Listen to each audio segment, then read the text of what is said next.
Masechet Sanhedrin, résumé du Daf Kav Zayin. La Gemara nous ramène ici une marloquette entre Abaye et Rava concernant un faux témoin. Un faux témoin, comment il est faux témoin?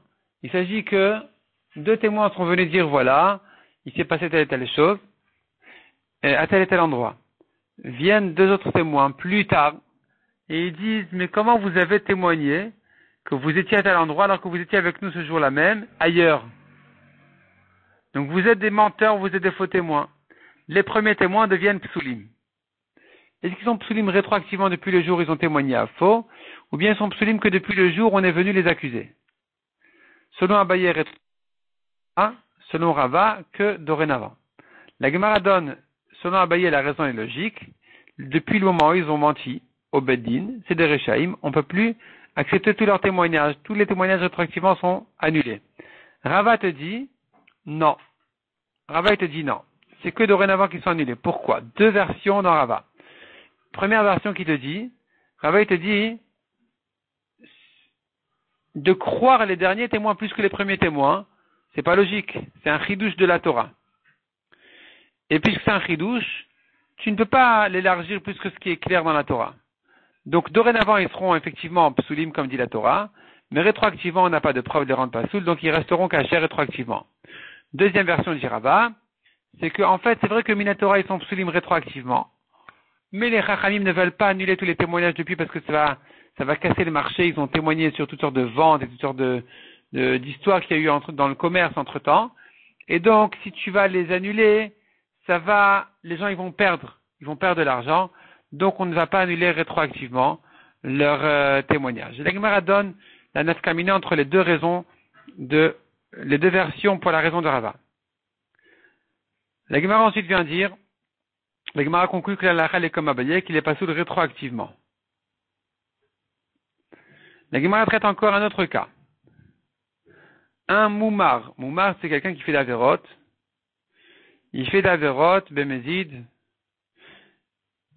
C'est un rachat. Est-ce que n'importe quel rachat, il est pas sous la doute, il peut pas témoigner? Ou non? Alors, s'il fait des rachats, si c'est un rachat qui fait d'averot pour économiser de l'argent, par exemple, il mange de la viande pas cachère parce que ça coûte moins cher, celui-là, c'est sûr qu'il est pas sous la doute. Comment peut-il témoigner au Beddin alors qu'on craint que pour quelques petits sous, il va mentir? Donc, il ne peut pas témoigner.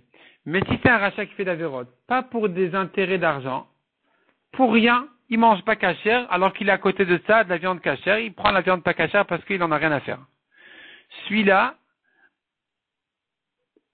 par rapport au Beddin, quelque part, il est meilleur. Il est meilleur que celui qui ne mange pas cachère que pour économiser l'argent. Parce que ce dernier-là, qui mange pas cachère, indépendamment de l'argent, c'est quelqu'un que tu n'as pas vu que pour des raisons d'argent, il va faire d'averot. Tu as vu qu'il fait d'averot qu'il ne craint pas. Mais quand il craint, il va pas mentir. Donc venir témoigner au Beddin, tu peux l'accepter parce qu'il ne va pas témoigner à faux. On n'a pas vu que on n'a pas à le soupçonner que pour d'argent il va mentir. Donc selon Rava il est cachère, mais Abaye dit il est pas soul. La Gemara ramène une première objection sur Abaye. Finalement la Gemara dit c'est une marloquette Tanaïm. La marloquette d'Abaye et Rava ressemble à une marloquette Tanaïm, entre Rabbi Meir et Rabbi aussi.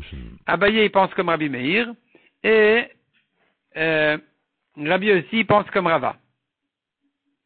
Donc Abaye pense comme Rabbi Meir que pour n'importe quel rachat, pour n'importe quelle raison, il n'est pas sous les doutes.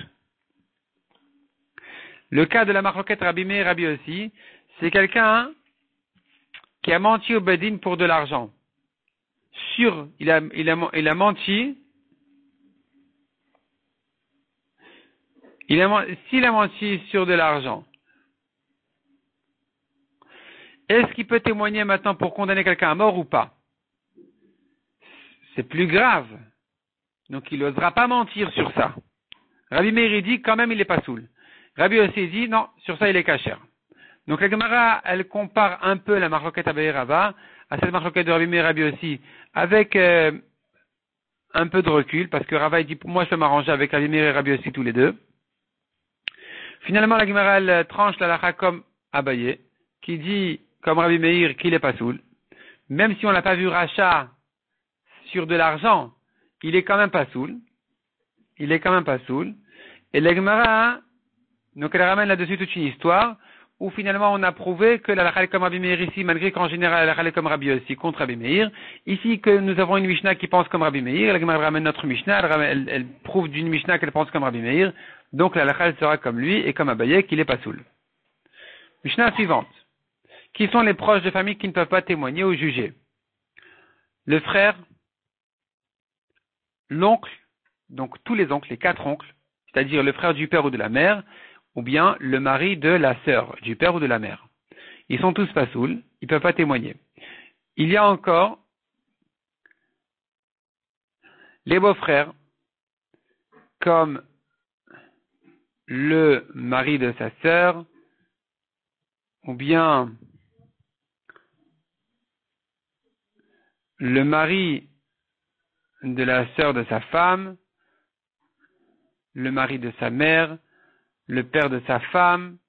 Tous ces gens-là sont pas sous les doutes, ils ne peuvent pas témoigner, ils ne peuvent pas juger, ni eux-mêmes, ni leurs fils, ni leurs gendres. Donc de là, on arrive au cousin, parce qu'on a dit que l'oncle, il est pas sous, donc son fils ou son gendre, c'est le cousin ou le mari de la cousine qui ne peut pas témoigner non plus.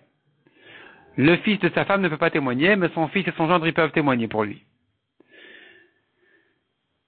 La Gemara dit que tout ça c'est la Mishnah de Rabbi Akiva, mais avant Rabbi Akiva on disait que c'est que du côté du père, c'est que la famille du côté du père qui sont des héritiers, qui sont pas sous la doute. Mais celui qui n'est pas héritier n'est pas sous la doute. Donc du côté de la mère, ils sont cachers.